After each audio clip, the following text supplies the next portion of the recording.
Welcome to episode 185 of Timm Talk, the podcast about the DC animated universe co-created by Bruce Timm. I'm Chris Lord. I'm Cameron Dexter. And this week we have just about 22 minutes to get through an episode before the Joker blows up the podcast. Yes, I put the timer up right here so you can see it.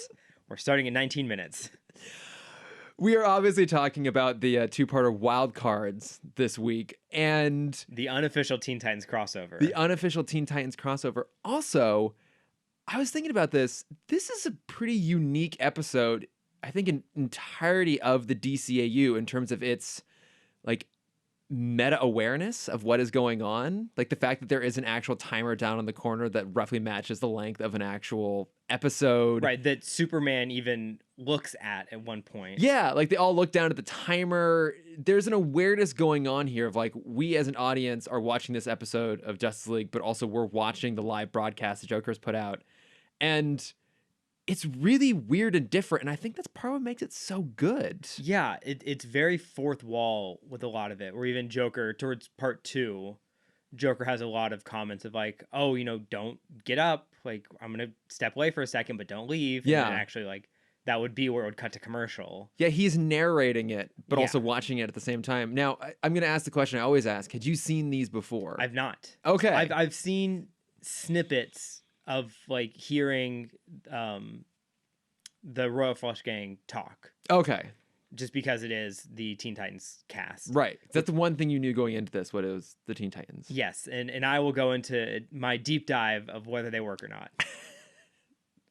I mean, I feel like by asking the question, you've also given us the answer. They do not. But,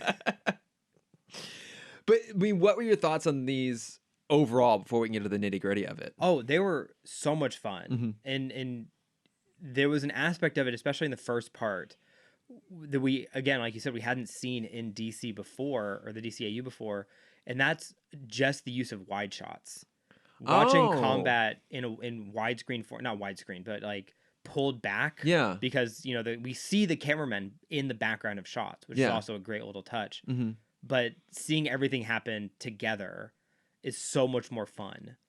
I didn't even think about that. It's a very good point. Yeah. And, I've given this spiel many a time before, but like pulling from Chinese and Japanese films and how they film combat is always in the wide, so it feels more impressive, similar to how in like the 40s and 50s during musicals, Fred Astaire notoriously always filmed in wide. Yeah. Because he wanted to show off how good he was. Mm-hmm. And if you ever see him dancing with someone else, they'll always cut to the second person because they can't keep up with him. That's amazing. Yeah, so they'll cut around everyone else, but Fred is always in the wide, so he did it in one take. I love that. Yeah. I did not know that about Fred Astaire, but that makes perfect sense. Oh, yeah, he was a cocky asshole. Which, there's something special about that era of Hollywood. Only then could you be like an arrogant asshole and also be the most famous dancer. Yeah. Like on-screen dancer in the world. That doesn't happen now. No. I mean, I think like the closest we get are kind of the modern martial artists. Yeah. Jackie is also notorious. Like there was a shot they did in the 80s where he did like this weird spin kick from the ground. He kicked his hat up and it landed on his head. Mm-hmm. And he said that took 3 weeks to shoot. Yeah. Because he did that one take every day for 8 hours a day for 3 weeks until it finally looked good. Yeah. Because he was paying out of pocket. It was all his production. Yeah. Like that's insane that people would do that. He's a perfectionist. Yeah. He also wears so many hats. Like he made a movie recently where he was also literally the caterer. Yeah. Like, I love him so much. He's so genuine. It's just a gem.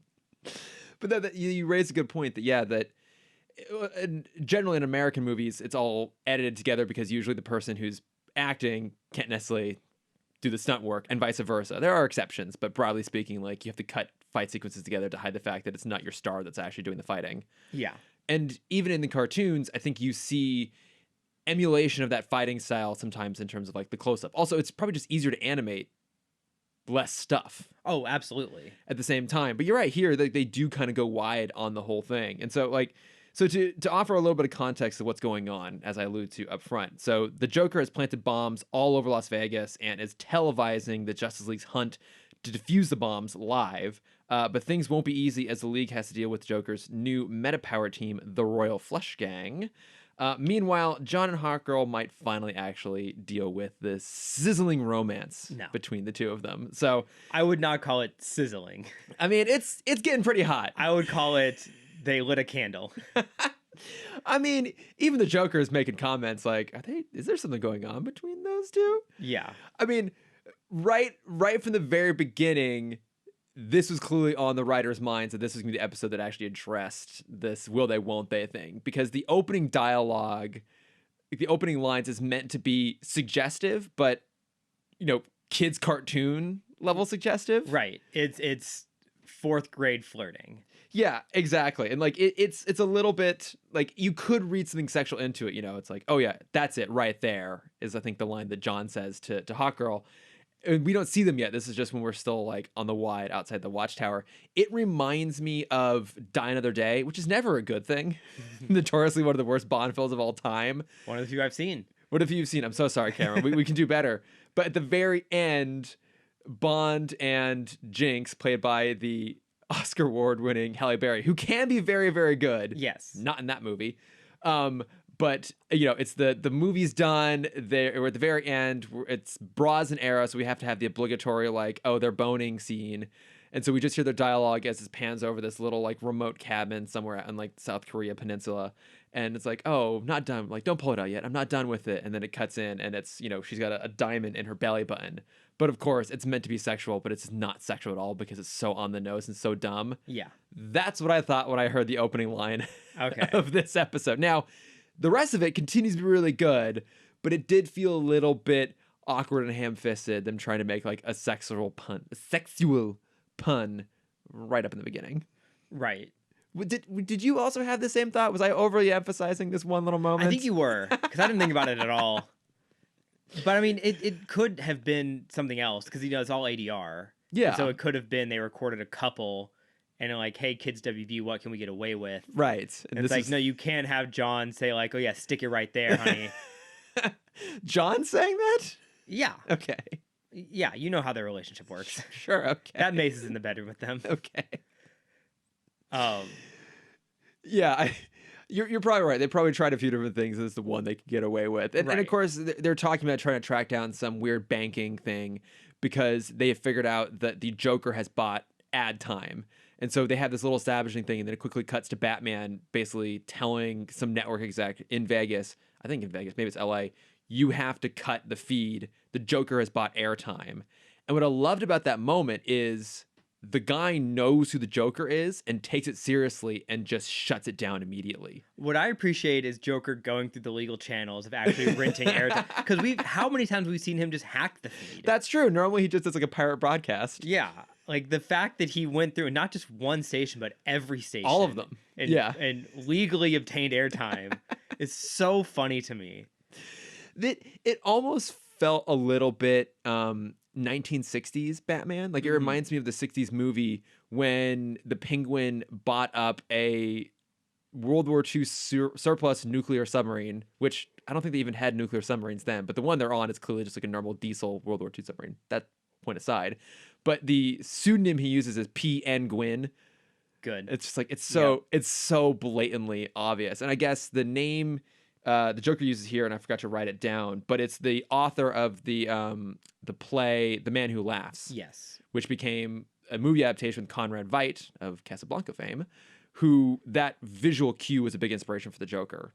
So yes, the haunting smile. Exactly. Yeah, I even remember when they were casting The Dark Knight, people kept posting that photo all over the internet and being like, "Oh my God, here's the first look at the new Joker." I'm like, no, that's Conrad Veidt. He's been dead for probably decades at that point. I feel like anytime there's new Joker murmurs, that photo gets brought. Because I remember when Leto was still up in conversation. Oh, that photo was brought up, and people like doing side-by-side comparisons of like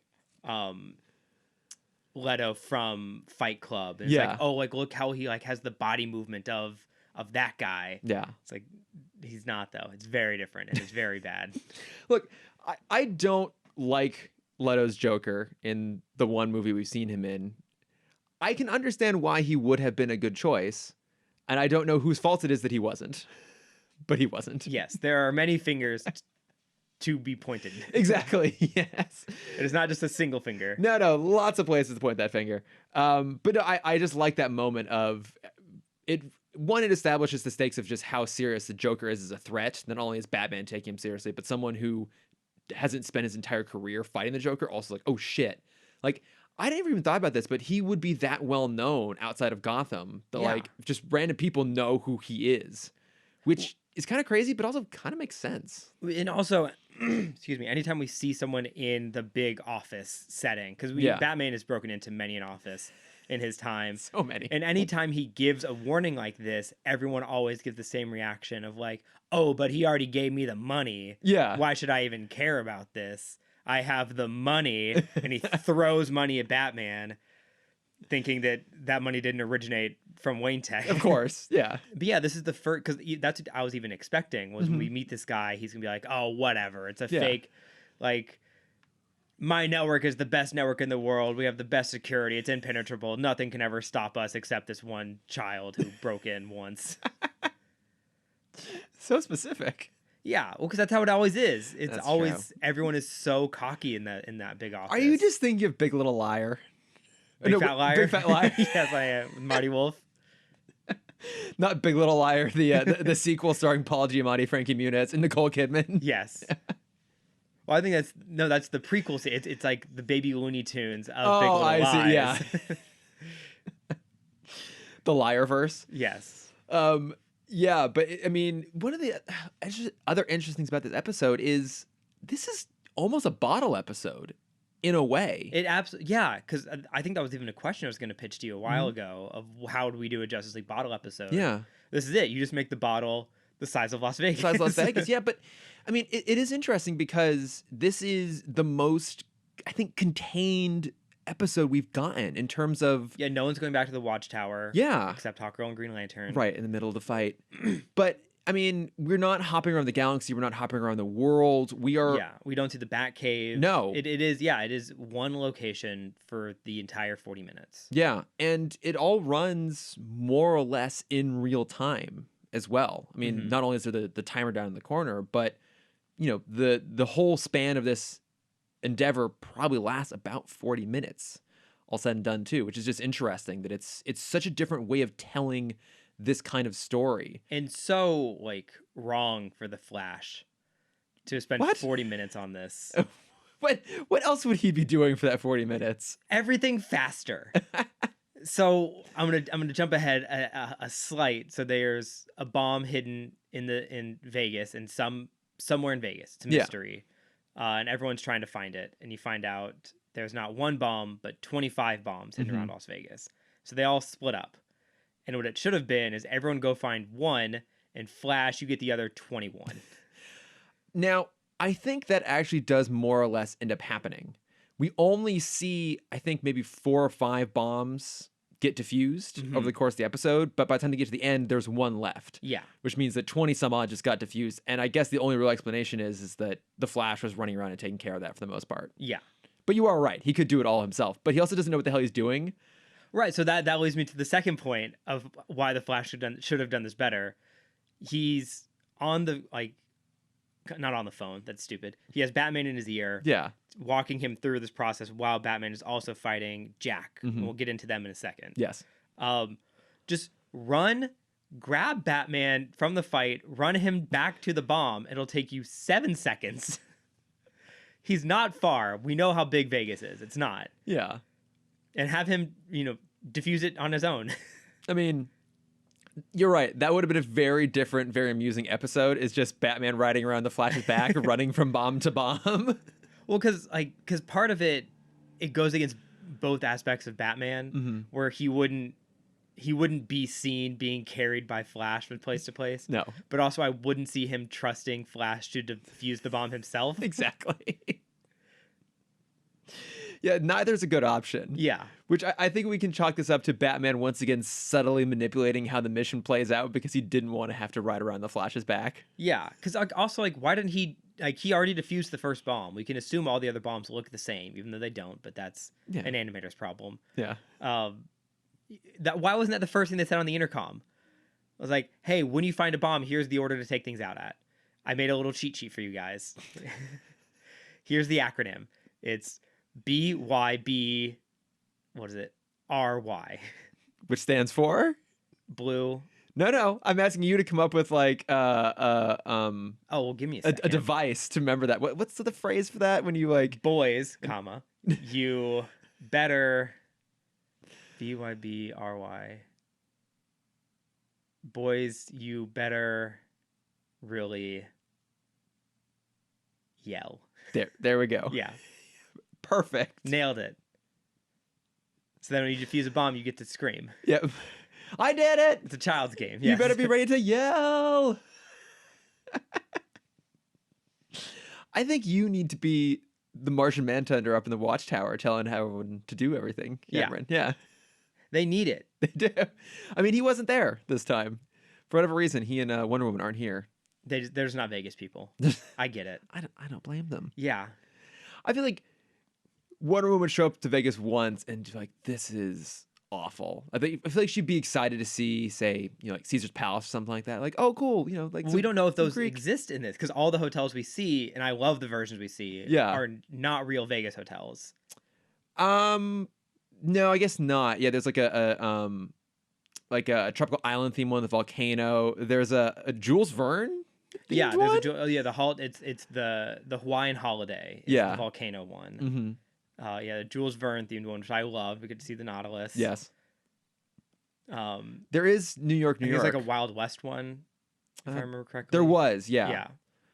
And then there's a New York one. I thought there might have been like a Camelot style one too. I forget. I'm sure there was. Yeah, but I'm sure all the icons were there. Exactly.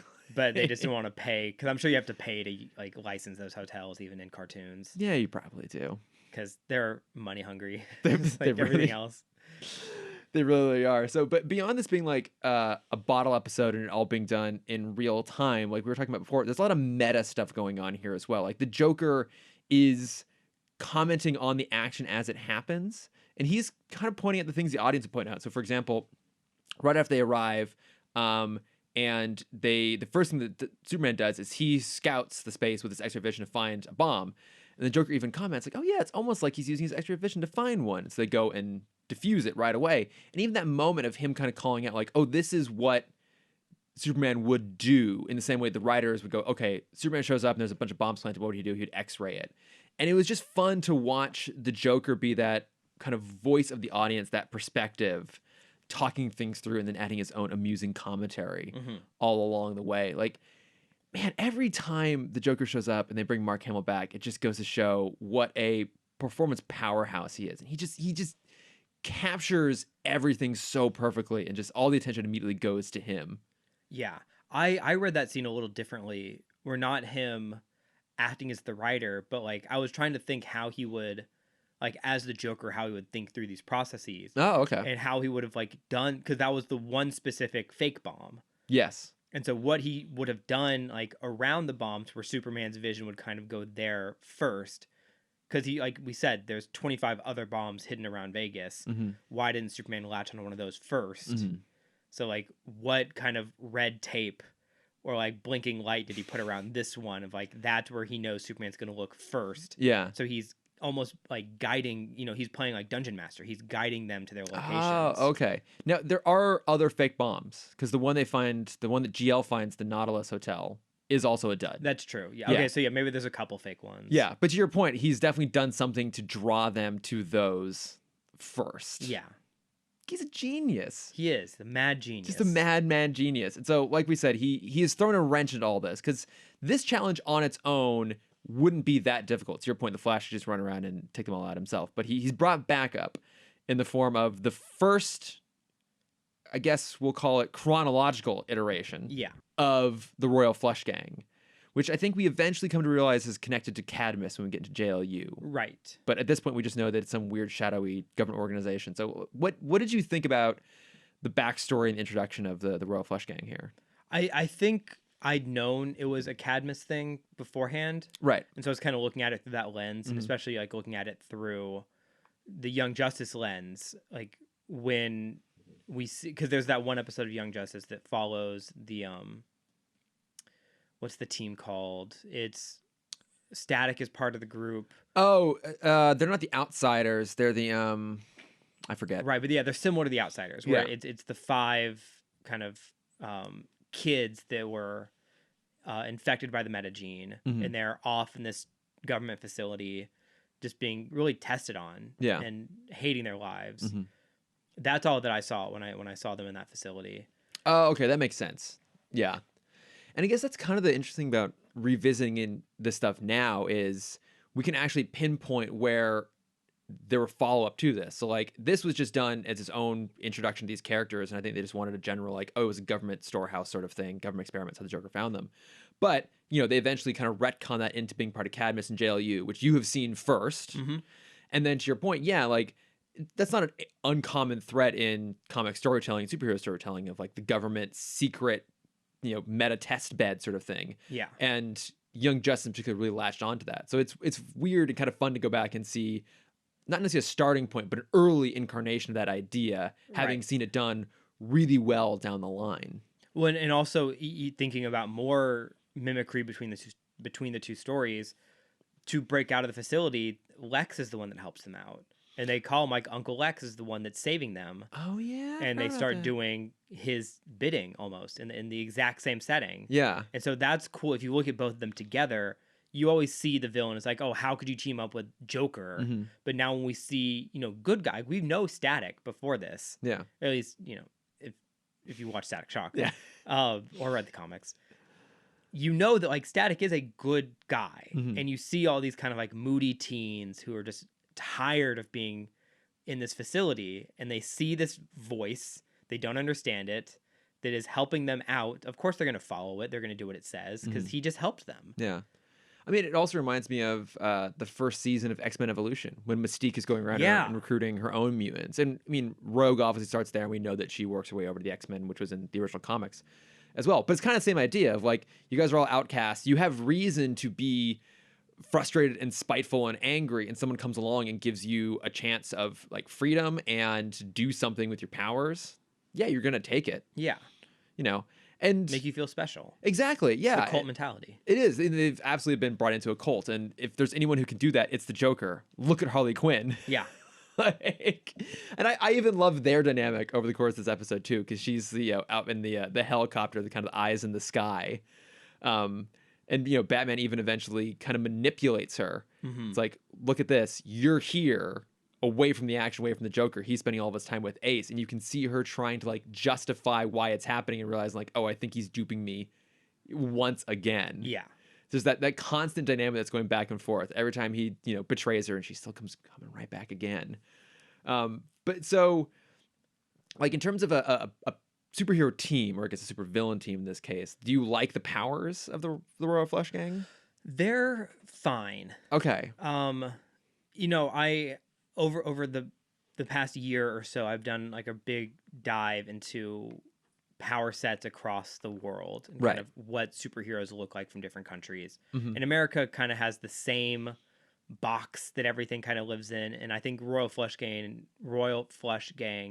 is the like everything fits exactly in that box. Okay. You have the strong one, the one with lasers, the stretchy one, the mind one, and I guess like metal kinesis or magnokinesis, whatever you want to call it. Yeah, magnetism, or even slightly broader, because like elemental manipulation. Yeah. Yeah, it's kind of common. Yeah, everything kind of fits in that perfect cube. Yeah, that's a good point. It is kind of powers we're used to seeing at this point. Did you think any of them use their powers particularly well or creatively? I love Queen and her animation and creating like the metal suit of armor from quarters. Yeah, that's the one that stood out to me as well. I thought they actually did something clever with her. Yeah. And even like King, because King has the laser. Yeah. Does he use it from his staff? I'm trying to remember. From his hands. Okay, that's fine then. Yeah, when it comes to those characters, and especially the voices, King is the one that like really stands out to me. Okay, yeah, because you knew that it was going to be the Teen Titans going in. That's like the one thing you knew about this episode. Yeah, and it sounds like you weren't necessarily super keen on the voice acting across them. Some of them worked. Okay, so for a time frame, for people wondering, this episode came out December 2003. Teen Titans season 1 would have just ended. Okay, I think Apprentice Part 2 was like November 2003. And so it would have been like this is like a very fun between season bit. Yeah. Like if I was a kid, this would have been hilarious and awesome. I was like, oh, and I can even imagine the advertising of like, oh, what are the Teen Titans doing in their free time right now? And then like playing a teaser of this, I think would have been such a fun like kids WB kind of thing to do. Now, one thing though, as a kid, do you think you would have picked up that it's the same voice actors? All of them?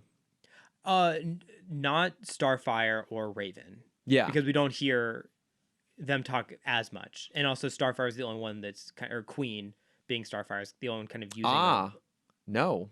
Queen is Raven. Ace is Starfire. So no, I would not have got that. Yeah. I went into this thinking that's how I was going to play it too. I think they did some kind of like deliberate countercasting there. I think, I mean, obviously, you know, the Cyborg voice is the most obvious. Yeah. Well, he also kind of like, because when we see Cyborg in season 3, I think it's his season, he becomes Victor Stone. Yeah. At Hive Academy. It's a very similar look between the two. Yeah. And so for clarification, because I do have the list here. So it's, you know, Greg Sipes is Beast Boy and he plays Jack. Yep. Scott Menville is Robin, he plays King. Carrie Payton is Cyborg, he plays 10. Tara Strong is Raven, plays Queen. And Hynden Walk is Starfire and plays Ace. And I think I'd say that 10 gets the most lines, probably of all of them, I would think. Yeah, I think so. 10 and Jack, I think, talk the most. I'd say 10 and King. I feel like there was only maybe 1 or 2 lines out of Jack. Oh, maybe I just blocked out King because it was because like the way they set up King and you know how I've always seen him because of Batman Beyond. He's and it's because it's Robin. He's the leader. Yeah, and he's also like in my mind he's the oldest of them. It's George Lazenby. Yeah, in Batman exactly. Beyond. Yeah. This very regal voice. Yeah, and also like Beast Boy and Robin not like changing their, and I guess Cyborg doesn't change his voice at all, but his kind of fits the character and like the build still. Yeah. But Beast Boy and Robin just feel too young for this group. A little bit. Yeah. Yeah. Like Scott Menville's voice is perfect for Robin. To the point where you actually see a picture of him in real life. He's so different from the character, which speaks to his talent as a voice actor. Yeah. But it's very jarring. And here also I agree with you. It does feel a little bit weird. It makes him sound really juvenile. And yes, exactly. And like they're supposed to be kids, I guess. Yeah. I'd say they're probably all like late teens, early 20s. Yeah. Would be my guess. I think Ace probably even a little bit on the younger side. I think so. Yeah. But the outfits don't match. Or maybe it's just because of the previous history we have with them that stuck with us. What do you mean the outfits don't match? Well, I mean, like, King's outfit makes him look older. Which King? This King or the Batman Beyond King? This King. This King. Oh, okay. Yeah. Got it. Yeah. Like, I don't know. It doesn't feel like a teen outfit for some reason. That's fair. Yeah, I think that makes sense. It feels like an ensemble of outfits for an older group than like teenagers. This. Like I could see him like being a long-lasting villain of Plastic Man. Okay, yeah. Like they've been duking it out for decades now. Just shooting laser blasts at Plastic Man. Yeah. Yeah. No, I think that's fair. I think I do agree with you that the age they're supposed to be in the story, in combination with the voice acting, in combination with their look, it all doesn't quite gel. And I did a little bit of cursory research, as I normally do. I couldn't find anything as to why they decided to introduce the Royal Flush Gang here in this episode. It does make sense from a plot perspective. It's the Joker. You need to give him a bigger threat than just Harley when going up against the League. It makes sense it'd have to be meta power to really go toe to toe. And the theming of it makes sense. It's Joker, it's Vegas, that all maybe that's just it. They just realize like, oh hey, like why not just have it be the Royal Flush Gang? Yeah. It does feel weird given that the Royal Flush Gang that we know from Batman Beyond is this like long running, very regal, very like high class family of thieves. Yeah. And this might be covered somewhere else. For all I know, I'm sure the Watchtower Database boys have covered this at some point, but it feels weird to see like how this became that. Because you feel like they're not two separate entities. One must have eventually led to the other. Right. It's kind of hard to believe that there was already a family of like thieves somewhere in Europe called the Royal Flush Gang at the same time as the Joker just decides to make his own version of it. Well, I mean, but as Americans, we are very privy of just remaking British things a little bit worse. That is absolutely true. It's the best possible explanation for what's going on here. Yes, this is the American remake of Britain's Royal Flush Gang. Yes. Actually, you know, and you can see the Joker doing that too, of like either encountering them at some point or hearing about them and be like, oh, I'm just going to steal that idea. Because he says in this episode, oh, it just kind of came to me randomly. I don't know where it came from. But you know what? You're probably right. Yeah. He probably did know about the actual Royal Flush Gang and said, screw it, we're just going to do They this. probably both tried to steal the same thing at one point. They probably did. Something theme card themed. Yeah. Or playing card themes. Well, because for me, also, I think because I watched it so recently with Justice League Doom, it opens with them fighting the Flush Gang. That's right. Yeah. And that is also like a very kind of professional king. Yeah. Where he's kind of looking out for the family. And yeah, every iteration just feels so much older than this version. Yeah. This bunch of kids. Yeah. It almost kind of worked better. Bunch of a-holes. Exactly. It almost kind of would have worked better if they had not been the Royal Flush Gang, if they hadn't brought along that kind of baggage that comes with those characters. Mm-hmm. But I can see why they did it here. I like them being here. Yeah.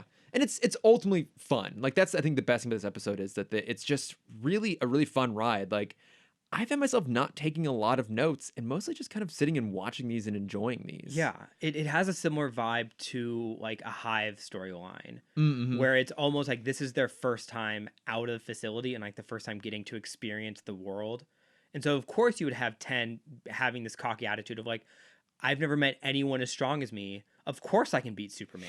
Yeah. Like no way is he going to beat me. Like all of them coming in with this over cocky attitude. Mm-hmm. And I think they could have played that up with all of them even. We're like, we're the best. We're so good that the most evil man in the world chose us over anyone else. It's fair. So like, yeah, we can beat him. Like Jack coming in with this attitude, like not even trying to beat Batman. He's like, oh yeah, Batman's just going to run away from me because like I'm so good at this. I'm so stretchy. Yeah, I'm so stretchy. He can't even escape. Like he's just gonna quiver in fear. And then we see how like Queen just throws quarters at Flash. Like that is her initial power. I mean, they do put the League on the back foot pretty quickly. Yeah. Actually, maybe because they just weren't expecting it. But yeah, I mean, well, we also see like it's a staggered entrance from everyone. So like when they're first fighting, they're fighting 3, and then they're fighting 4, and then Hawkgirl and GL come in, and then it's kind of like an even-ish fight. Yeah. Was there any one of the kind of splintered off fights that you found the most entertaining or the most fun?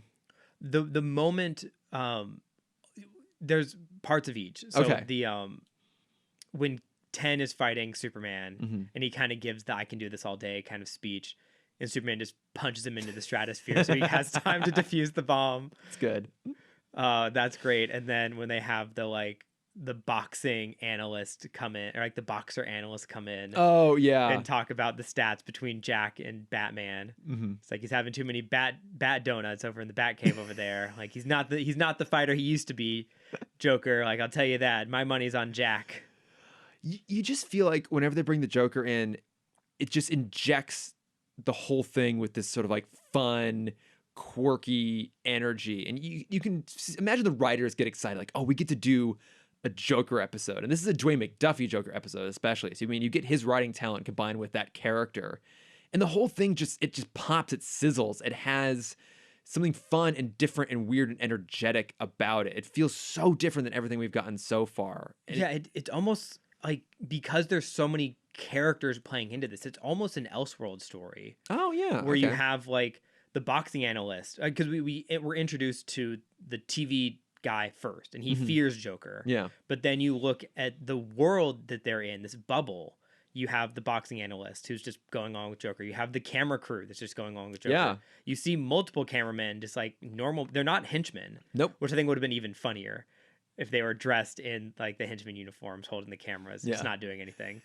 But no, it's normal people working the cameras. Like the two guys, when Joker makes the volcano joke, and he like looks at the two cameramen and they like fake pity laugh. He's like, no one likes a brown noser. Like that is not a real Joker thing. Like that's not what a normal person would do. Yeah. But also working in Hollywood as we do, you do anything when when you're on set as a lower tier person. You just say yes. Yes. So that is actually the most accurate of Hollywood. Yeah, the Joker probably, paid them all, like, guaranteed 12 hours. He probably put them all up at one of the hotels. Maybe not one of the great hotels in Vegas, but, like, a decent one. Maybe just, like, a little bit off strip. Yeah. Yeah. They went to Camelot. Exactly. God, Camelot.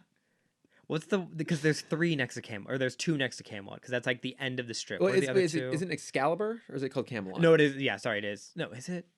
I don't remember. It's pretty sure it's called Excalibur. Okay. And then there's the Luxor, which is past that, which is the Egyptian pyramid one. The MGM Grand is also down at that end of the strip as well. Yeah, but that's like Catty Corner.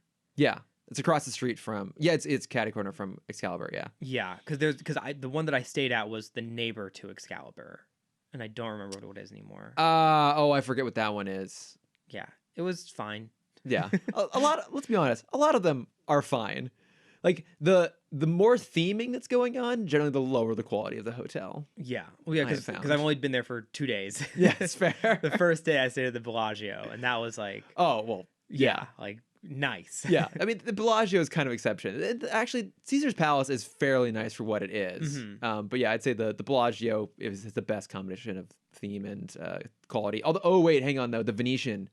The Venetian is nice. Gorgeous. Yeah. Should we do a bonus episode ranking our favorite hotels? I also really like Paris. And the 48 hours that I've been there. Yeah, I've been there a bit more than that. I think I've gone to Vegas, 3 times. Okay. No, 4 times, actually. Yeah. Don't stay at the Hard Rock. No. Well, okay. If there's ever a choice anywhere, except like maybe Comic-Con. Yeah. Never stay at the Hard Rock for anything. I will say this, though. When I went there, it was for a bachelor party, and it was pretty fun because if you go to the Hard Rock, you can just stay at the Hard Rock. I just did nothing but drink in a pool for 4 days. Which nice. Sounds nice, but my God, by day 4 was I tired. Yeah. Well, any kind of Vegas trip by day 4, you're exhausted. Oh my God. Never do more than 2. Never more than 2. Right. Maybe 2, I'd say a Friday afternoon, evening, a full Saturday, and a casual Sunday morning and get on a plane. Yeah. So we're coming up to my year from being in Vegas. Okay. I don't think I've told this quick story on the podcast. I was in Vegas when the pandemic started. That's right. Yes. The weekend everything shut down, I was in Vegas for a friend's birthday. That's right. I forgot about that. And so as we were walking down, because there's the long corridors between the hotels, it's just a bunch of shopping. Yeah. As we would walk down the corridor, you could feel all the lights turning off as you walked by. Everything just shutting down. That's so weird. It was very weird. Very eerie. Yeah, but I mean, on the plus side of early pandemic, there was no line for anything. Yeah, see, I know. The last thing we did, we got brunch morning of Sunday morning, and I remember getting hustled out of the restaurant because they were closing for lunch and they weren't going to reopen. Yeah. And so they were trying to get us out the door as fast as they could, and I'm like, okay, yeah, now it's started, and now we're gonna go home. God, what a weird time that was. It's a year ago. Yeah. I remember the day they sent us home from the agency at lunch, and my friends and I went and grabbed lunch at the mall across the way, and had a drink. Oh, hey, this is gonna be 2 weeks when we'll be back. I know. Oh man, I know. When Disney closed, because that'll be next Friday. Will be 1 year Disney's been closed. Yeah. And I remember my friends going for the last day. It's it's gonna be 2 weeks. We're gonna miss 4 trips, so let's just make this one fun. We'll get an extra drink. It'll be fine. And then I heard it was a rager at Disney that day. I can't everyone even imagine. came in for that last closing day. Can't even imagine. Yeah. Hard pass. And I've heard also a lot of people got sick after that day. What a surprise. Yeah. Yeah. What were we talking about? I don't Vegas? know, man. Oh, right, Pandemic. the Joker. Yeah. Yeah. But I mean, we kind of get through the first episode is them going off and fighting the Royal Flush Gang and defusing the bombs. And then Green Lantern is trying to defuse the one at the Western themed casino, and they're fighting with Queen. Hawkgirl comes in, takes her out, and they, the Joker basically is oh, I'm not gonna let you defuse this one. Let's add some dramatic, tension into this moment here between you two. So he just detonates the bomb early, and the last thing John does before the bomb goes off is he just blasts Hawkgirl out of the room so she won't get hit, and he takes the full brunt of the explosion. And he even says he's not certain that his ring can contain that blast, which is bullshit. It's kind of bullshit, but whatever. We'll go with it. Also, constructs. He made actual constructs in this episode. Oh, I wasn't paying attention. What He did made a make? sword for when he was fighting with Queen. Amazing. He made a pair of pliers to extract the red metal collar, I saw and that. he made a pair of wire cutters to cut the wire. He could have just used a little laser blast and shot them like Superman does with the heat vision. He made some constructs, Cameron. Well, because Superman knows he can survive, he can be a little more loosey-goosey with this. John has to be a little more precise. I also do kind of love that the last thing that John does before he's like taken out of commission by this Just massive... make a construct. Yeah, exactly. That'll teach him no more constructs. It's like, this is why I don't do it. Folks, Cameron looking deadpan into the camera. Right.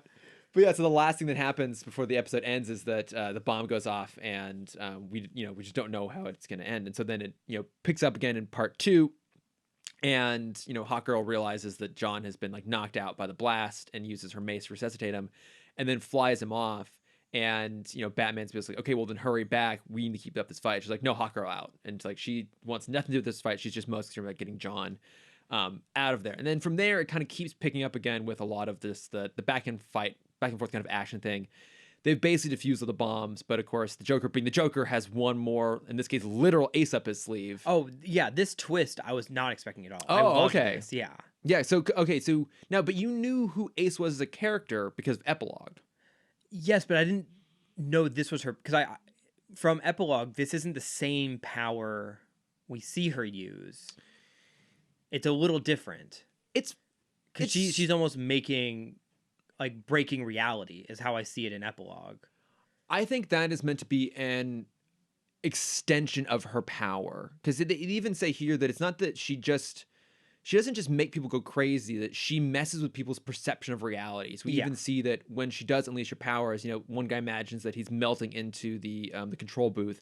The person imagines like a snake is coming out of his mouth and eating him. So I think it's in this episode. Yeah, but those are like individual hallucinations, right? Whereas Epilogue, it was everyone was seeing the castle. Exactly. So I think she does have. So either by the time it gets to Epilogue, it's a full-on actual modification of reality, or it's just her powers grown so much that she can make a lot of people see. Yeah, it's a Jean Grey situation. Exactly, see it simultaneously. Okay, but so you were surprised by this twist, that the true purpose of all this was to put Ace in front of 70 million people and make them all go crazy. Mm-hmm. Yeah, I was shocked. I did not expect that. Oh, okay. Because it also felt like very real, because people watching this chaos it felt the same vibe as people watching a car chase on TV. And that's all I could think of is like, I remember at my first job in LA, if there was a car chase going on, work stopped. Because there were like 4 people in my office that loved it so much, they would refuse to do any work until the person was caught. Really? Yeah. It was a weird work environment. Okay, I was gonna say, yeah, that's and they bizarre. would like just like in full screen on both monitors was just watching the chase, and people would walk by their chair and just watch with them. People love car chases. Sure. I mean, I don't get it, but it's also the joke from like Anchorman 2. Yeah. I think my favorite joke from Anchorman 2 is when Ron Burgundy realizes that that's how you get viewers. Yeah. Is to talk over, be the commentator for a car chase. It's probably the one brilliant moment in the entire movie. It's the best moment of that movie, for sure. But that's what it is. And you have people like, just like, oh man, like what's Joker going to do next? Like it's not affecting me personally. So it's fun to watch other people deal with this stuff. Yeah. So then of course, like, oh yeah, of course they're going to have high viewership on this. Yeah. But yeah, I mean, I guess it's this episode too, it almost comes like a commentary as well, that people would tune into this, and people probably who weren't even initially watching it have like changed over the channel to watch. Because let's be honest, this world, people know of the Justice League. I mean, we talk a lot about the Gorilla Grodd fight in the big stadium a few episodes ago. Like, there's public knowledge of these characters, these people, but they don't get seen a lot. Like, when have they ever been able to watch the Justice League fight supervillains on TV before? Like, this would be captivating for people in this world. You kind of believe that they would get 60, 70 million people watching this in an evening. And I'm trying to compare it to the Grodd fight, because Grodd was just in Gotham. Yeah. So I assume it was more of like a local game. We don't know if it was like full-on NFL. I think we can assume it was an NFL game, yeah. Okay, so yeah, so you definitely had people changing to check that out. Yeah. In my head, the story I'd written that was like a local game. Oh, okay. And so like it's just the local channels that get it, or it's like ESPN Southwest that got it. And you had like people screaming, they get a call from the neighbor. It's like, oh, turn to channel like 42 when the Justice League's on. It's like, I don't have channel 42. I didn't buy that package. I also feel like Gothamites would just be kind of like done with this at this point. They're like, it's just another superhero fight. Oh yeah, What's the big deal? Gotham's over it. Yeah, we don't care anymore. We've dealt with this for our entire Yeah, fucking but you have lives. like Smallville people. Can't get enough of it. Yeah. But yeah, I mean that's like the big twist here is that aces can turn everyone crazy, and it starts to affect everyone. Like Flash, Superman are paralyzed; they can't move, and of course it's up to Batman to kind of like push through the end, and he tricks Harley into leading him to the Joker. And even then, like the Joker has the upper hand because Batman is unstable. Like he is starting to lose his focus on reality as well. And the Joker almost has him until Batman pulls the restraining band out of his jacket. So we established earlier that when the Royal Flush Gang were at this government facility, the one thing they could do to control Ace, who was so powerful that even as a baby, she like made her parents go crazy because she couldn't control her powers. They could put this headband on her that would basically neutralize her powers. And for her, that's the symbol of being in a cage, of being oppressed, of being controlled. It's the one person who she thinks can actually help her has been secretly holding on to it this entire time. And she turns on a dime. Yeah. And there's an interesting dynamic happening there because, you know, the Joker even says, like, you're all going crazy. If this won't affect me, I'm already crazy. But then in turn, Ace says, I know what it's like to have people fear you. I'm not afraid of you. Yeah. I think he's probably the only person to ever actually say that to the Joker's face. Oh, absolutely. Because he is the monger of fear. Yeah. And yeah, obviously, like, even Batman fears him for sure. Because of just his pure chaos. And so yeah, having a child even come up to him, that must have really rattled everyone. Yeah. I mean, it's a great moment. And it's a side of Joker we've never seen before. We've seen him desperate, but never like this. Like the whole facade just kind of crumbles. And he's just like, oh, I'm at completely at someone else's mercy. I don't think he's ever been in that kind of position before and cared. Right, yeah, because Batman can't do this to him. No. No one has ever had the power to, like, truly show him what crazy is. Because there's never been a crazier person in the room with him. Exactly. Try as Gotham might, they can't find one crazier than the Joker. Yeah, they tried with the Creeper. They did. That was more just an annoyance. Yeah. Than anything else. But yeah, I mean, Ace basically goes into his head and leaves him in a catatonic state. Now, we, of course, know he comes out of this because I'm pretty sure, well, out of necessity, the events of Batman Beyond Return of the Joker would have to take place after this. Right. If one is trying to keep track of the crazy continuity that is the DCAU. But, I mean, it's certainly a good way to kind of put a button on the whole thing of, like, how is the Joker defeated? He's, like, hoisted by his own petard, essentially. He's taken out by, like, his secret weapon. Oh, it's so good. It's very, very good. And it's a great turn because I feel like we've seen similar storylines with the, like, it's always like hypnosis on the TV. So that was even like Batman and Robin almost. Batman Forever. Damn it. It's your favorite one too, I know. Cameron? You heard me say the F. I almost had it there. Batman for Robin. Yes, Batman for Robin. Yeah, with Riddler has a similar story where he's using the TV as a brainwashing device and a memory stealing device. And even like the Mad Mod episode from Teen Titans. Oh yeah, is Mad Mod brings them into the crazy house, and Beast Boy continually gets hypnotized because he forgets that's what happens when he turns the TV on. That's right. Yeah, which is exactly what I would do. Like anytime there's a screen on, I'm going to turn it on. Yeah, it's like, oh shit, my bad. But it's, and you know, the usually the way the stories ends is the way they do in Batman Forever. It's, you know, the technology is turned on the villain, but because here it's not a piece of technology, it's a person. It's that much more impactful when it happens, and I think it's just even more exciting and like captivating to watch. Absolutely. Oh, it's so good. But I mean, so you know, all this has been going on, and then you know, we cut to the Watchtower at the end here, where you know, John has more or less recovered, and Hawkgirl's there. And John's finally like, we need to talk about this. Like, you know, this has been going on long enough. And, you know, they basically finally admit that, you know, I guess we can call it what it is. Like, they're in love with each other. Yeah. And it's also the first time we see Hawkgirl without her helmet. Yeah. We get to see Shira. Yeah.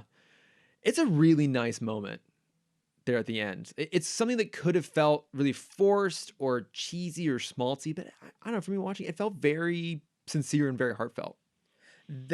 Yes, this moment did. I feel like everything leading up to this still was a little flat in comparison to like other relationships we see blossom in stories. Do you mean in this episode specifically, or just the general will they, won't they over the last 2 seasons with them? B. Okay. I think that's fair. I mean, there have only been, maybe 3 or 4 episodes that have even really touched upon it. And some of those episodes have also been really bad. Like, we've excluded them from our short list. Yeah. I mean, this is the one that makes, like, the big leap forward towards them actually getting together. Right. Yeah. And I just don't think it was ever a big element. It's not like, especially this era, most shows had their will they, won't they. Their Ross and Rachel. Their, I guess, Sam and Diane, I think, from Cheers, like another classic example. This is this show's version of it. It was definitely meant to be like a B plot running through the whole thing, but it was never played up very heavily. Right. Until here. And I agree with you. It was kind of flat, but I think in this moment, at least, it works pretty well. Yeah. And it might just be like an age thing, because all the other ones that I can think of in the DCU or the DC stories, you have like Robin and Starfire, but that's more of like a teen romance instead. Yeah. Just like naturally happens and it makes sense. Megan and Connor, I think, is one of the best ones. Yeah, that one's really nice. Especially because you have Wally coming in. And Flash kind of does it a little bit in season 1, where he's the one flirting with the hot girl and she's not having it. And you have, obviously, Wally fawning over Megan every chance he gets when she's telepathically hooking up with Superboy behind his back. I mean, I don't blame her. Yeah. Yeah. Would? Yeah. But yeah, I think because they couldn't do the same like tropes because it is still a kid's show in the end. It's harder to show like, this is what a healthy, functional adult, this is how a healthy, functional man shows his admiration for a woman without passing a note that says, do you like me? Check yes for yes, check no for no. Yes, there are levels of romance beyond that. That's why I've not dated in a while. Shocking though that may be. I've not emotionally grown past that standpoint. Right. And I agree with you. And I think that kind of storytelling has just improved over time. It's also, I think, an element of serialized storytelling, which this show didn't really do except for this plot thread. Yeah. And so I think it does a fine enough job. And then, again, you haven't seen Starcross, but this will play a big part in Starcross. I think you basically know what happens at this point, but we'll hold on to it until we actually get to the episode. It's a Christmas episode, right? It is, yeah. Yeah, they're trying to find the North Star. Exactly, yes. Christmas Chronicles 2 just ripped off the plot line for this. But yeah, no, I mean, it's a nice moment, and, because they actually end up in a relationship at the end of this, it's obviously really important. But I just think overall, this is a really great episode. I think it's so different than everything else. It's such a fun dynamic shift. And especially coming at the end of the series, I think it's a great place to slot this into. Because this is the last, quote-unquote, normal 2-parter we're going to get before the finale. And it's so different. I think it's just fantastic. Yes, I agree. Yeah. All right. Any other thoughts on these couple episodes here? I don't. There was a line from Joker, and I love this line because it like really, especially after... This is after Batman tried to convince Harley that she's been replaced with Ace. And he says, and it's all thanks to you, the best homicidal sidekick a maniac could ask for. Like that feels like a straight punch in the face to Harley. Yeah, pretty much. He must always pay her backhanded compliments lest she get too complacent. Yeah. Oh, and then the end of the button is Batman talking to Hawkgirl and her, I think, like apologizing for leaving. Yeah. Like, we don't leave a man behind. It's like, what about every other time, Batman, you've left everyone behind? I mean, John specifically has been left behind in the Savage Time. Now, to be fair, Batman wasn't there to stop that from happening. But yeah, they do tend to leave people behind, don't they? Yes, pretty often. Yeah. But look, it is a nice moment for Batman to recognize someone else's empathy. Like, you expect him to be a hard ass there, but the fact that he actually takes a softer approach, I think, says a lot about his character. But I thought you meant the very final button of this episode, which is all the way through. There's been one old lady who just continues to play the slot machine. Yes, she doesn't care what's going on. And after Hawkgirl and John kiss, it cuts back to her, and she goes, "Well, it's about time." And then finally, the jackpot pays out on the slot machine. And I thought that was like the perfect little meta button joke to throw on the end of this here. Yeah, it was great. Yeah, great editing on that part. No, I loved these. These are super fun. Some of my favorites, actually. So. All right. Well, shall we move on at this point? Let's move on. We have a new segment. Yes. Well, so we're going to do A things. new one-time segment. A one-time thing. We're doing things a little bit differently. So in lieu of the normal back-end stuff, which would be notes from friends, Cameron's question corner, and bat plugs, we're going to do a little bit of a WandaVision spoiler discussion. We're going to call it What's Going On with WandaVision. Yes. Tune in to WandaVision. So we haven't really talked about it all the last 8 weeks, but it's finally over, and we figured this is probably the best time to actually chat about it a little bit. So yes. if you... and not even just the show, but the culture that evolved from the show. Right. And so if you haven't watched it yet, or you don't care, you can always skip to the very end, but there's really going to be nothing left after this, to be perfectly honest, except for the outro. So yeah. But yeah, there's timestamps down in the show notes. So, but let's talk a little WandaVision. So Cameron, overall, how did you feel about WandaVision now that it's over? I loved it. Okay. I think this was some of the best storytelling Marvel has done. Okay. It is such a great character piece on its own. And, you know, there's a lot of meta commentary going on about this show, about a woman using television to avoid her problems in the middle of a pandemic. It's a very, like, meta take. And personally, I loved the finale. It did, like, have me wanting more because of the conversations going on outside of the show. Yeah. But in the end, I felt for Wanda.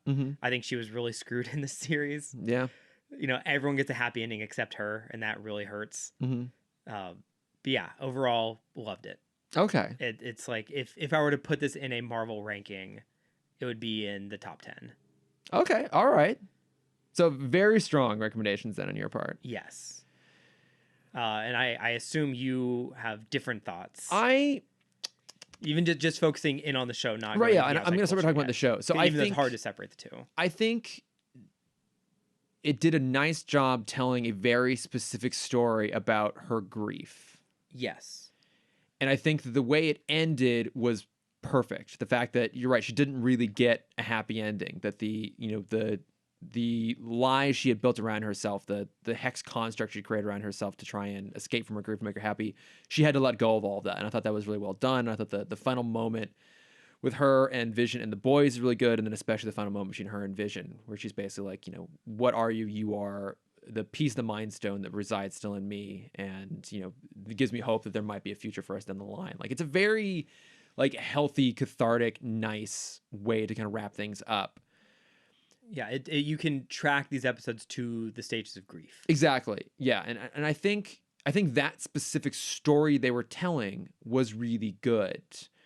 I think everything else that was happening in the show around that story put it at odds with the emotional heart. Like, the first few episodes I liked, I didn't love, but I was enjoying the idea of them doing both a send up of those eras of television while also making sincere remakes of them as well. Like, you know, it's a sincere version of the Dick Van Dyke Show, of Bewitched, while also being like a little bit tongue in cheek and a little, you know, nod and winky through the whole thing. And with characters we know and in a totally different environment. Like, I was really enjoying the episodic element of it being week to week and it being of a new era was kind of fun. And then as they started to bring in more mystery, then I started to get more invested in the show. I wouldn't say I was super invested initially. And the mystery was part of what was keeping me invested. And I think at a certain point, they stopped it being about mystery and it just being about cliffhangers. Like, about halfway through, it really stopped feeling episodic and it felt like an ongoing narrative with very strategic cliffhanger endings that's keeping you going week to week. And I think that the mystery and the cliffhangers were keeping people invested in lieu of actual story momentum, because they weren't really doing, you know, new challenge, payoff, new challenge resolution, new question, new answer. It was basically just every week was new questions, new challenges, new mysteries, and no answers all the way through. I think they took a little bit from the J.K. Rowling playbook of storytelling structure, and we're going to put aside that she's a garbage human being and just focus on how she tells stories, which is a bunch of mystery and then all of the exposition and explanation is the very, very end. I felt like this show did that, but because my investment, and I think it's fair to say a lot of other people's investment, was so focused on pay off those mysteries that when they didn't answer a lot of those questions and there weren't a lot of those payoffs, that's what I was more invested in. And I had lost track of the emotional arc of the show, which is ultimately what they resolved and the more important thing, but that's not what I was focused on. Right. And I think that connect. Well, so two things on that. You brought up a J.K. Rowling structure. I compare it to the HBO structure, where especially like a show like Westworld, and the reason that I stopped watching Westworld, is it's that format. It's every episode just leaves you with more questions, hoping that people want the answer enough they'll stick through to episode 12. Right. When they'll drop all the answers. And I think it's a fair comparison. And I think Westworld, especially season 1, benefited from being so different than its source material, and the source material wasn't as, broad or deep as comic storytelling, that you could speculate as what was going to happen, but it wasn't like you had expectations.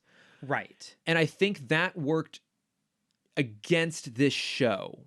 Yes, exactly. Having it in, and I think that's going to be the problem that every Marvel show is going to have, that it's always going to be compared to another storyline because we're now matching how comics used to work. Right. Of having these weekly stories. And I think this one is going to suffer. And let me just say this overall. Overall, I actually quite enjoyed a lot of it. Yes. And I definitely want to go back and do a rewatch. And I think watching it continuously and focusing more on the emotional arc, I think I'll appreciate it more. Like a good friend of mine watched all 8 episodes like days before the finale, and I think overall came away liking it much more than I did. Mm-hmm. But I think this show had a lot of things working against it in ways that are not entirely its fault, but in some ways that were structure built into it, and I think in not helpful way. So, well, let's put some blame, jokingly, on Paul Bettany. Well, yeah, and yeah, his like tease of like, oh, an actor he's been super excited to work with this entire time, and he was just making a trolling comment about working with himself. He feels like, because my friend made this joke that he's become the anti-Tom Holland. He is. Where instead of spoiling the show, he's made so much more anticipation by lying about the show. There's a great assembly of clips I saw this week of him constantly reminding other people in interviews that snitches get stitches. Yeah. I love Paul Bettany. He's great. But I think, look, there's a couple things that worked against it. And I think one thing worth pointing out right at the beginning is this does a lot to set up Wanda going forward as being a witch and a sorcerer rather than being this kind of ambiguously powered meta, pushing her more towards her comic version. This show was originally meant to come out mere months before Doctor Strange 2, which we know she'll be in, and which clearly going to be a continuation of her story. Yes. They even name drop, not necessarily Doctor Strange, but the Sorcerer Supreme. So it doesn't help that it leaves all these questions unanswered about who she is and what the implications of her powers are, knowing that we're not going to get answers for another year plus when originally we were only meant to have it be a couple months gap. I think that doesn't work in its favor. I think the fact that it wasn't originally meant to be the first Marvel show, yes, initially worked in its favor, but doing something completely weird and different ultimately worked against it. Because I expect the Falcon Winter Soldier is going to have some twists and surprises, but I think that's going to be more of what we come to expect. And I think Loki is going to be so weird and different. It's just going to be its own like pocket fun adventure thing. This feels like a show that's definitely setting up a lot going forward. And I think having it be the first one after we've been missing Marvel for almost 2 years, and also it being the first new property where the Fox acquisition has happened. Mm-hmm. They now have access to these characters. It's focused around a character that is the connection point between the MCU as we know it and the mutants and that side of Marvel we haven't had so far. There were always expectations of, oh, this is setting up mutants. Oh, anyone who passes through her hex is going to become a mutant. Yep. Like, that sort of speculation is always going to happen, but I think the fervor around it was heightened by the fact that we've been dying for that sort of stuff, and that we kind of feel like, oh, well, they should have started to lay out this groundwork by now, but realistically, they haven't. Because when the show was made, they didn't have Fox yet. They hadn't put these pieces in place. Well, sorry to cut you off, like I always do, constantly, every day. There's another point of conversation, because even just talking about the Disney Plus side of it, this coming after Mando season 2. Yeah. And people being so hyped for that. And especially the Luke Skywalker cameo at the end. Yeah. Everyone wanted that again. Yeah. And I feel like Mando season 2 brought this hype for storytelling again, because we were starved of it for months. Yeah. And so people wanted these world-changing events. And I remember, because I obviously fell into this trap like everyone else. Like, I wanted these big things to happen. Yeah. And I would try and remind myself and my friends constantly of like, they're not going to do a world-changing event in a series. Not yet. Yeah. They're going to save those for movies because it has to be. You can't go from Endgame to Doctor Strange and now there's 7 Doctor Stranges because they've already opened up the multiverse in another property. Yeah. Like, they're just not going to do it. They're like, it was the problem with like Agents of S.H.I.E.L.D. and people wanted groundbreaking things in Agents of S.H.I.E.L.D., but they were set back because they couldn't do those changes outside of the movieverse. Right. And those shows especially were like questionably connected to the movies, whereas this is firmly planted in it. But to your point, it's hard to justify, or it's hard to make a big dynamic shift in a show that's on a subscription service rather than a movie that anyone could go and see. Yeah. So With also the quality being so good. yeah. Because that was my friend's argument, is like, they're not spending $4 million an episode to not make anything groundbreaking. Right. And I'm like, but it's still different. It's still different. And you have to remember, it's still different. It is different. For now. Yeah. For now. It's the first, technically the second. It's the first show. They're not going to do new things in the first show. Right. Because they don't know if it's going to work. Exactly. And I think it would have benefited from not being the first show and for us to have a little bit of a palate cleanser between The Mandalorian, to your point, and to have been given something maybe more familiar with Falcon and Winter Soldier, something just super out there in its own like pocket thing with Loki before this, which both those shows were intended to be before. Not even the not even show. just that. We're supposed to get Eternals before this. Well, We're yeah. supposed to get Black Widow before this. We're supposed to have 3 other properties before this show even started. Yes, exactly. So it wasn't intended to be the first one. I get why they would just want to put anything they had out there, and if the show was ready, why not go ahead and put it out there? Yeah. I'm glad they did. It's outside of their control when they had to put it out there. I totally understand why they did it. I think it muddled the whole thing, and you know, I'm normally not one to like sit and do a lot of like speculation stuff like that, but I love the X-Men. Like my love of the X-Men is just below my love of Batman. Like I didn't know that. I had as much love of the X-Men, as much like obsession of the X-Men as a kid with Batman, but you know, the Batman one just carried through more because we continue to have like really good Batman stuff, and the X-Men it's not as present, and a lot of those movies have been pretty bad. But you know, I love the X-Men, so the idea that, oh my God, they're going to start bringing in mutants, they're going to start bringing in the X-Men, that there might be some sort of bridging thing there, got me super excited. And I will actually fault the show on this one. I think the casting of Evan Peters was a red mistake. herring. Yeah, a horrible red herring. And look, I think the way to read that is it was their own version of a meta joke, which does fit in the tone of the show they were doing as a meta show. However, Marvel with the MCU doesn't do anything casually. Everything is very, very deliberate, or at least has the perception of being very, very deliberate.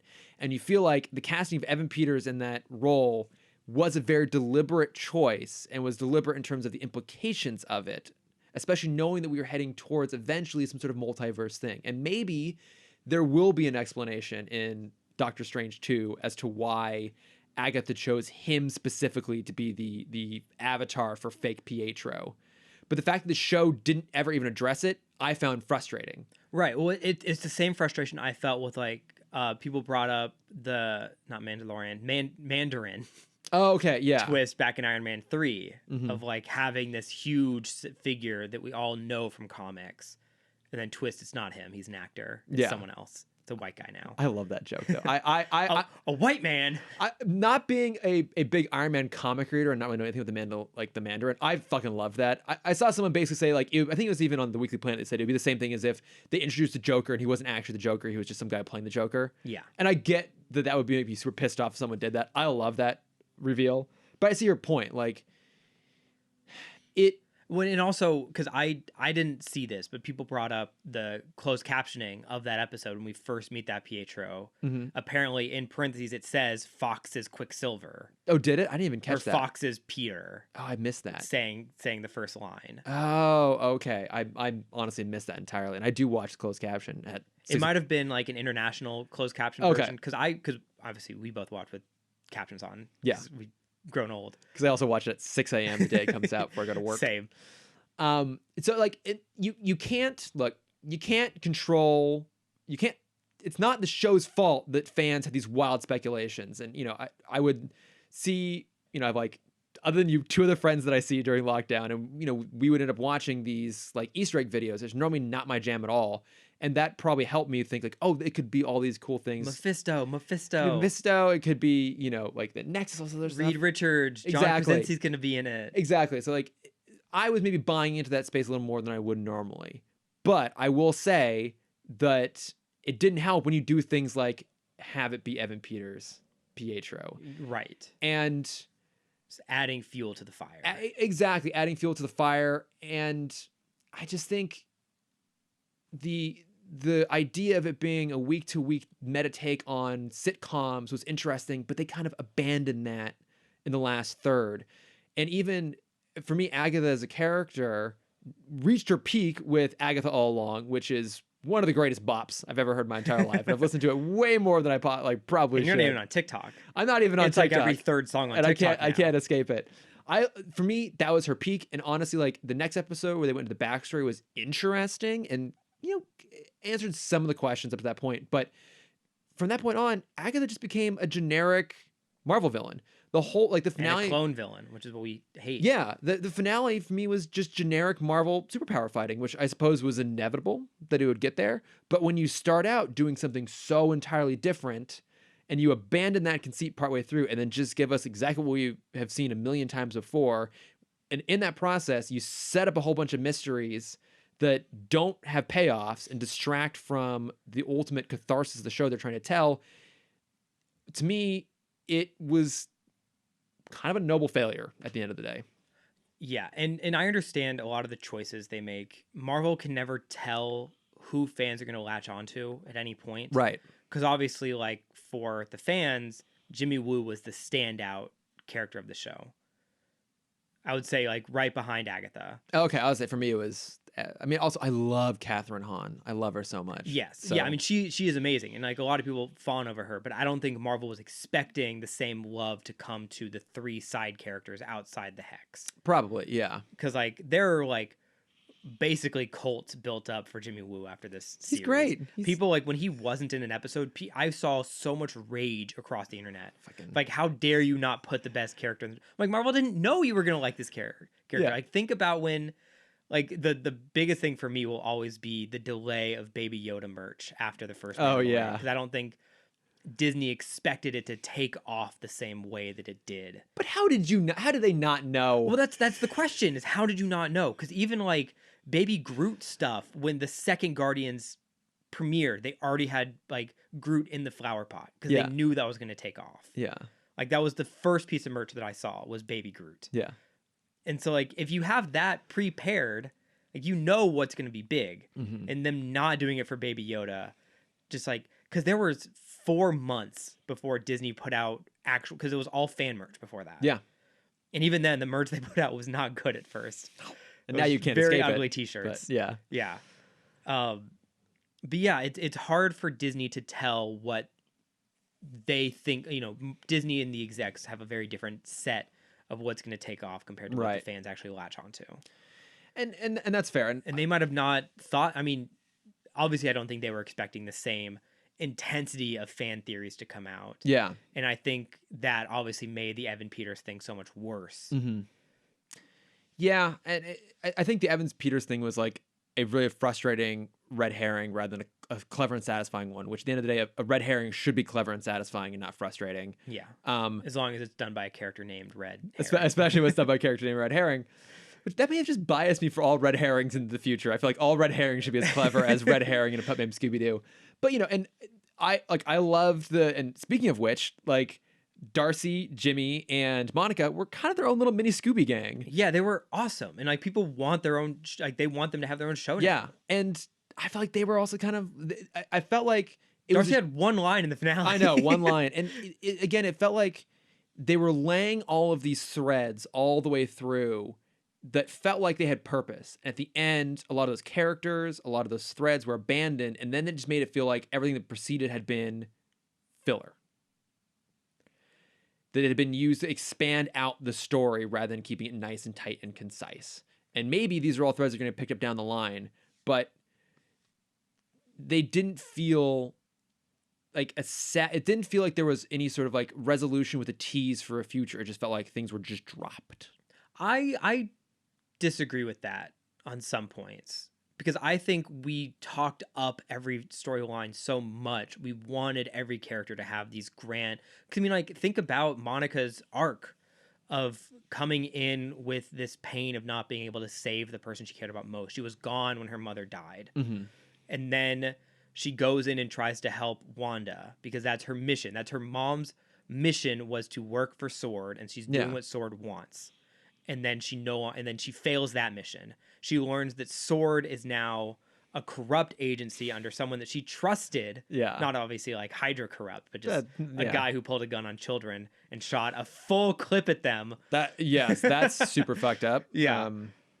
To then having powers that she admired as a child. Yeah. And now can almost emulate. And because of that, she's now being brought up to the next level, the level she's dreamed about her entire life. That is a full arc for Monica. Like, that is amazing. And that's obviously going to follow through, and we can assume, in Captain Marvel 2 or Miss Marvel. Yeah. Maybe both. Wu wasn't, I don't think, supposed to have a story arc. He was the FBI agent who was doing his best to stand against Hayward the whole time, and that is what he did the entire time. He even got coffee for Darcy.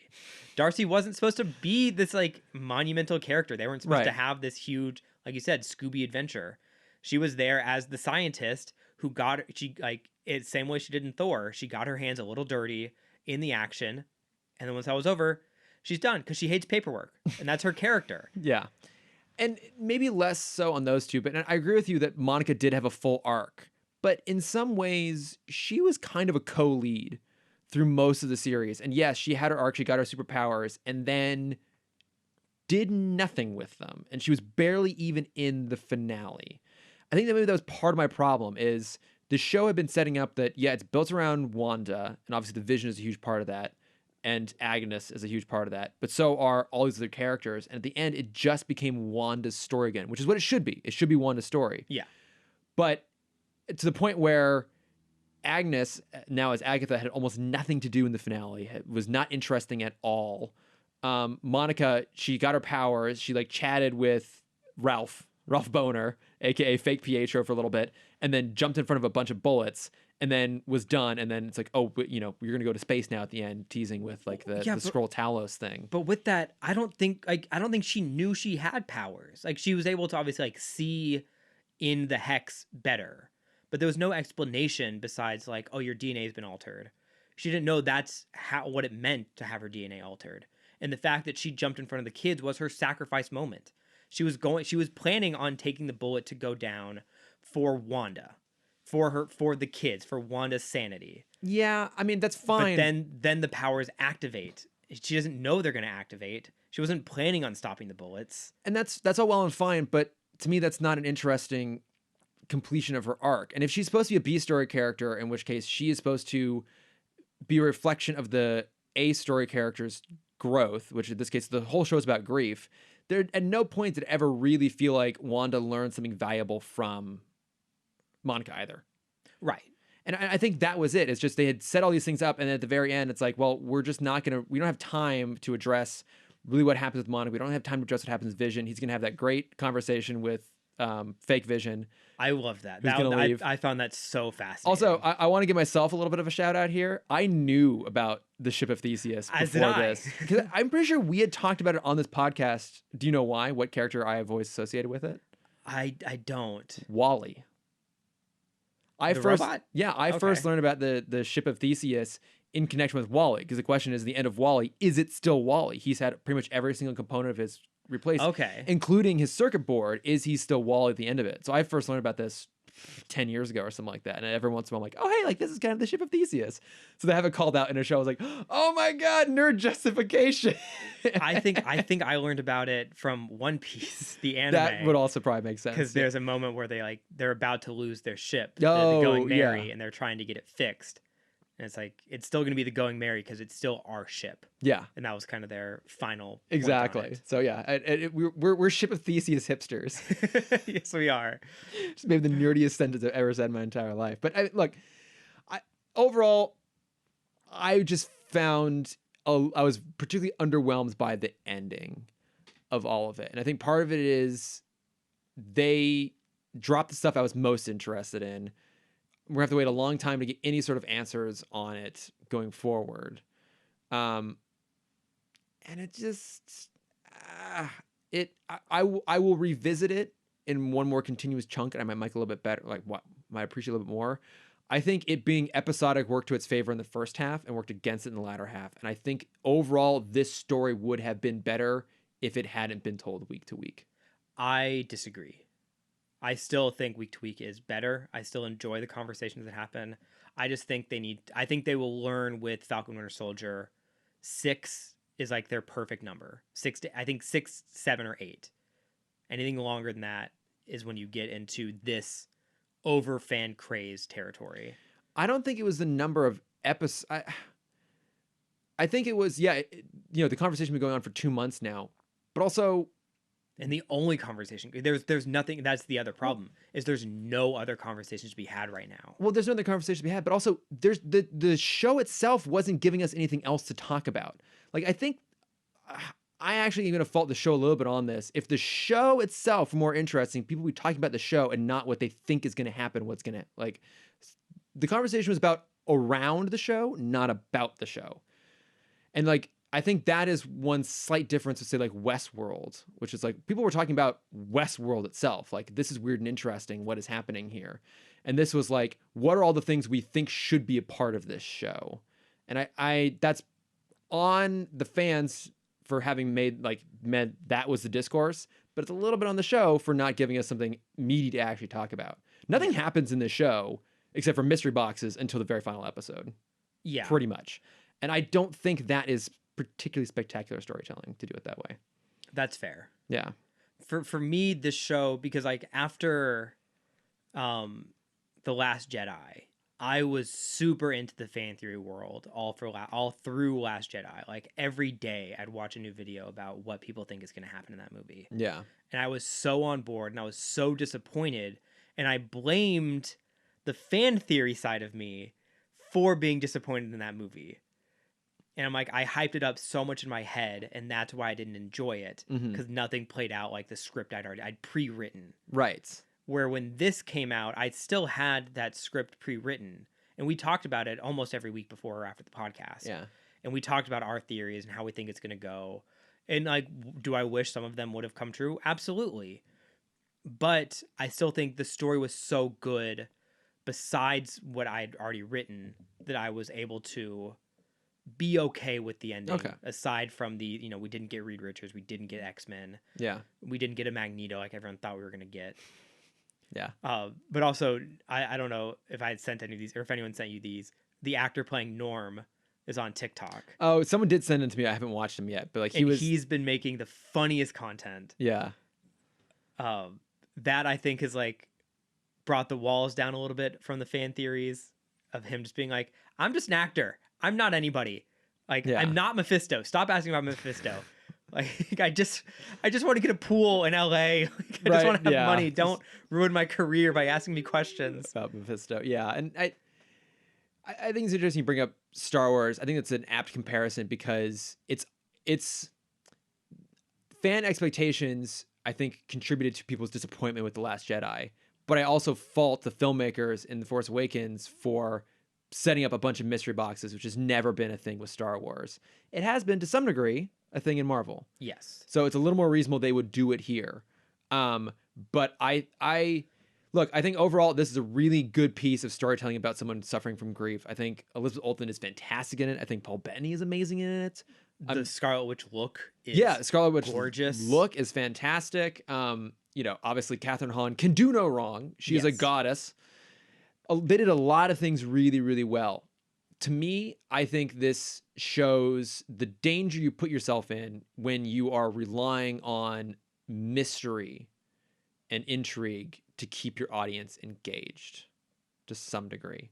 I don't think we're going to suffer that a lot in the other shows, but I think it's not even like a cautionary tale or warning. For me, I'm noting like this is maybe not the best way to approach things. Okay. overall, I somewhat disagree with that. I still think mystery is a great way to continue the conversation, because I think of like the Game of Thrones world, where it's 9 seasons of questions. Also, unsatisfying payoff. Also, very unsatisfying payoff. Yes, because I think that's part of that. You set yourself up for failure when you do it that way. Or you just have to know how it's going to end already. Or you have to pay things off along the way, so it's not just. I think that is the other big one. Yeah, if we have gotten the Pietro answer, or if we've gotten the Reed Richards thing, I don't think we should have had Reed Richards. I want Reed Richards in this, but had the Pietro thing be different. Yeah. Or even just not be Evan Peters. Exactly. That's the thing, is I was getting real like storytelling payoff blue balls all the way through, and at the very end it was just not very satisfying. Yeah. So everyone love hating the boner joke. Yeah. But I have seen that that's not a joke on the name, but there is an actor from Happy Days named something Boner. That's right. And so people are thinking, it could go either way. Yeah. I don't think they thought this through as much as fans are. Like, it's either a reference to an actor from a show that she watched, or it's just a penis joke, because that is what Quicksilver would do. That is what he would do. Yeah. But no, I mean, overall, I did like it, and I'm very excited for what they give us. Yes. Next, and I'm very excited to see where these characters go. Yeah, I feel good after. I mean, not while the show was going on. I was a wreck during that like goodbye sequence. Oh yeah. I had it play. I was watching it in the bathroom just because I needed like a comfort space. And I remember walking away from my computer and just listening to the goodbyes. Like, I can't even watch this right now. Wow. I'm glad you were that emotionally affected by it. I was not, but I would always rather have people be excited and engaged by something than not. Yeah. So I'm not here to like dismiss someone who really loved it. I'm more just voicing maybe why it didn't quite click. No, that's fair for me. But I think at this point we can bid Westview goodbye. Yes. Also, one last thing I want to throw in. My brother pointed this out, actually. That it's probably called Westview because the whole thing is based on Wanda's perception of the West through viewing television. Well, that's clever. And he picked up on that like weeks ago. So I'm giving him a little bit shout out. Well done, Wes. Very clever. Very clever. That. Yeah. So, but I think we're good at this point with some WandaVision. And I think the podcast in general. I think it's time to wrap things up. Yeah. So, and we're still waiting for that secret 10th episode coming out next week. I can't. I just honestly can't. I'm just looking forward to not have to getting up at like 6 o'clock on Friday to try and watch Chris, something. I'm afraid to tell you, but we have Marvel content every week for the rest of this year. So I don't think we're going to be able to escape it. But now it's going to be an hour long. If only I could then not wake up at 6 every other day of the week, but it still happens regardless. That's true. That's the real problem. But all right. But thank you everyone for listening. Both of us talking about Justice League and WandaVision. We got it in there. Had to talk about it at some point. We did it. So, but I would love to hear your thoughts on Wildcard. Would love to hear your thoughts on WandaVision too. If you're more in the Cameron's boat of loving it, or if you're more in the my boat of going meh, or if you're somewhere in between. Yes. Would love to hear your thoughts. Or completely at the other end. If you hated it, tell us why. That's true. Maybe you loathe the whole experience. Why do you hate sitcoms? Exactly. Maybe you really fucking hate sitcoms. If that's the case, you can find us at Timm Talk Pod on Facebook, Twitter, Instagram, and Gmail. Yes. You can find me at Lordifer on Twitter and Instagram. Yes, if you want to see my art, you can find that at Cameron.Dexter. If you want to see my face, you can find that at CamDexter_adventures. Boom, boom, boom. Well, thanks everyone listening. We'll be back next week with Comfort and Joy. Yes, holiday time. Comfort and Joy. A single episode of Justice League. We'll also be doing our short list then, because we all know for a fact that Starcross is going to be on that list. I don't know. Regardless. I still question it. So, but that'll be next week. And then right after that, we'll be getting some Starcross. And that'll be the end of Justice League. So, yes. Very excited for that. Thanks, everyone. And we'll see you then. Thanks, guys. Bye. Ba, ba, ba, ba. Bye-bye.